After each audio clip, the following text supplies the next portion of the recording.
కర్కాటక రాశి వారికి ఈ వారం మిశ్రమమైనటువంటి గ్రహస్థితి గోచరిస్తూ ఉన్నది. గత వారంతో పోల్చుకుంటే భృగు షట్కము అనేటువంటి ఒక దోషం తొలగిపోయినది. అంటే ప్రధానంగా ఈ రాశి వారికి ఎక్కువ దోషాలు పట్టి ఉన్నాయి. భృగు షట్కము కానీ, అష్టమ శనేశ్వరుడు కానీ, జన్మకుజుడు కానీ, భాగ్యరాహువు కానీ, ఇలా కొన్ని దోషాలు ఏవైతే ఉన్నాయో గత వారమేమో అర్ధాష్టమ రవి యొక్క దోషం పోయింది, ఇప్పుడు భృగు షట్కము అనేటువంటి దోషం పోయింది. కాబట్టి ఒక్కొక్క దోషం కూడా తగ్గుతూ వస్తూ ఉన్నది. అనుకూలించేటువంటి గ్రహాల సంఖ్యలో ఏ విధమైన మార్పు లేదు. పంచమంలో ఉండేటువంటి బుధుడు అలాగే చంద్రుడు, ఈ రెండు గ్రహాలు అనుకూలంగా ఉన్నారు. అది 2 వారాలుగా ఉన్నటువంటి స్థితే అయినప్పటికీ ప్రతికూలతలు తగ్గుతూ వస్తూ ఉన్నప్పుడు కొంత ఉపశమనం అనేటువంటిది దొరకడానికి ఆస్కారం ఉంటుంది. ఇందులో ఈ వారంలో ప్రత్యేకించి చంద్రుడు పూర్ణంగా బలంగా ఉండడం వల్ల స్వస్థాన ప్రాప్తి ఆరోగ్యం అర్ధలాభం యశస్కరం అని శాస్త్రంలో పేర్కొన్నటువంటి విధంగా మానసిక ప్రశాంతతని పొందగలుగుతారు. అలాగే సొంత బంధువులు కానీ, మిత్రులు కానీ, లేదా ఎవరైతే మన ఆత్మీయులు ఉన్నారో వారిని చక్కగా కలుసుకోగలుగుతారు. మీకుండేటువంటి పరిస్థితులన్నీ కూడా వారితో చర్చించగలుగుతారు.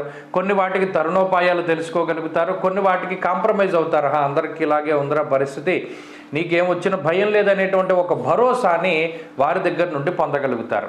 అలాగే కుటుంబ సభ్యులతోటి కాలాన్ని గడపడం, బంధుమిత్రులతోటి కాలాన్ని గడపడం, తీర్థయాత్రలకు వెళ్ళడం ఇత్యాది అంశాలన్నీ కూడా ఎక్కడైతే ఈ కర్కాటక రాశి వారి యొక్క మనసు స్వాంతాన్ని పొందుతుందో ఆయా ప్రాంతాలను సందర్శించడం కూడా ఈ వారంలో ఒక మంచి విషయంగా చెప్పచ్చు. అయితే ఇంకా గ్రహాలు ప్రతికూలించేటువంటివి ఉన్నాయి. ప్రత్యేకించి జన్మకుజుడు కానీ, అష్టమ శని కానీ, ఈ గ్రహస్థితి అంతా కూడా ఏం చేస్తుంది అంటే ఆరోగ్యంపై కొంత ఎక్కువగా ప్రభావాన్ని చూపెడుతుంది.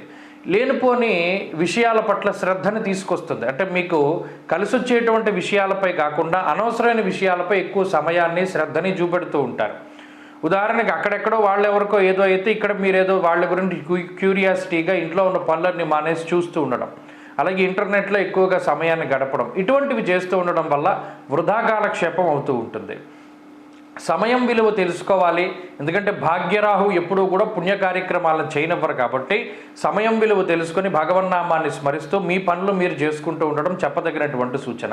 అంతేకాక ఆరోగ్యాన్ని అభివృద్ధి చెందించుకోవడానికి ఏ పనులైతే అవసరమో మితంగా తినడం, మితంగా పడుకోవడం, మితంగా సంభాషించడం, మితమైనటువంటి ఈ వ్యాయామం చేయడం, ఇటువంటివన్నీ కూడా చక్కగా చేస్తూ ముందుకు సాగుతూ ఉండడం చెప్పదగినటువంటి సూచన.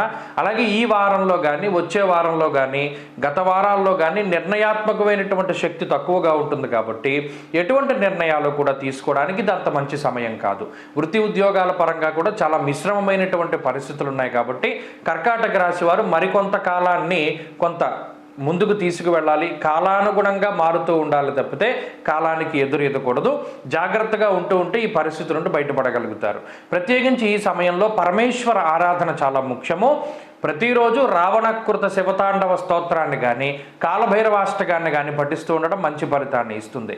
ఈ వారంలో కలిసొచ్చేటువంటి రోజు బుధవారంగా చెప్పవచ్చును. అదృష్ట సంఖ్య 1, అదృష్ట వర్ణము ఆకుపచ్చ.